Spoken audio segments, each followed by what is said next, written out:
కృష్ణా జిల్లాలో వైసీపీ రపా రపా అంటూ కొంతమంది యువకులైతే మచిలీపట్నంలోని పెద్ద పట్టణానికి చెందినటువంటి రాంకి, సతీష్, రాజేష్ అనే ముగ్గురు కూడా హల్చల్ చేశారు.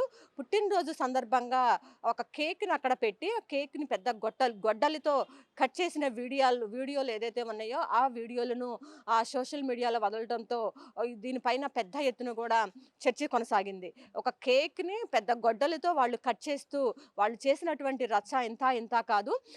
మొన్న చూసుకున్నట్లయితే డిసెంబర్ 31ని కూడా వాళ్ళు విపరీతంగా మద్యం సేవించి వీళ్ళు గ్రామంలో పెద్ద ఎత్తున అల్లర్లు సృష్టించారని అక్కడ గ్రామస్తులైతే చెప్తూ ఉన్నారు. దీంతో పాటు మన కనుమ రోజు కూడా సంక్రాంతి పండుగ తర్వాత కనుమ వస్తుంది. ఆ కనుమ రోజు కూడా ఫుల్లుగా మద్యం సేవించి వాళ్ళు రెచ్చిపోయి రోడ్ల మీద తిరిగారని కూడా గ్రామస్తులు పోలీసులకి ఫిర్యాదు ఇచ్చారు. మొత్తంగా చూసుకున్నట్లయితే రపా రపా అనే డైలాగ్ అనేది ఈ మధ్య బాగా కూడా ఫేమస్ అయిపోయింది. వైసీపీ వాళ్ళు పెద్ద పెద్ద బ్యానర్లు కూడా కట్టి రపా రపా అంటూ కూడా ఎక్కడికక్కడ రెచ్చిపోతున్న దాఖలాలు మనకి రాష్ట్ర వ్యాప్తంగా కూడా కనిపిస్తా ఉంది. సో ఈ నేపథ్యంలో గొడ్డలతో కేక్ కట్ చేసి భుజం మీద పెట్టుకుని ఒక రౌడీలాగా వాళ్ళు ఏదైతే బిహేవ్ చేశారో ఆ వీడియోస్ అన్నీ కూడా సోషల్ మీడియాలో బాగా వైరల్ అయిపోయాయి. చిన్న గ్రామం అది.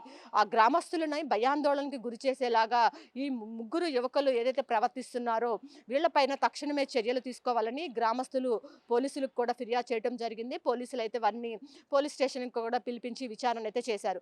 మొత్తానికి చూసుకున్నట్లయితే ఈ రాష్ట్ర వ్యాప్తంగా కూడా చాలామంది కొంతమంది వైసీపీ శ్రేణులైతే ఇట్లా వికృతంగా ప్రవర్తిస్తూ ఉన్నారు. కొన్ని పశువులను కూడా మేకలు, గొర్రెలు వాటి తలను కూడా గొడ్డలితో నరుకుతూ రపా రపా అని డైలాగ్స్ ఇట్లా కేకులు కూడా పుట్టినరోజు సందర్భంగా కేకుల్ని గొడ్డలతో కట్ చేస్తూ కూడా వాళ్ళు ఏదైతే విచిత్రంగా బిహేవ్ చేస్తూ ఉన్నారు. ఇట్లా అక్కడ ఉన్నటువంటి స్థానికులందరినీ కూడా భయభ్రాంతులకు గురి చేస్తూ ఉన్నారు. సో ఇలాంటి వారి పైన తక్షణమే చర్యలు తీసుకోవాలని అక్కడ ఉన్నటువంటి గ్రామస్తులంతా కూడా కోరుతున్నారు. ఇది ఇక్కడున్న పరిస్థితి. కెమెరా పర్సన్ రాంబాబుతో Lakshmi, one India news, Vijayawada.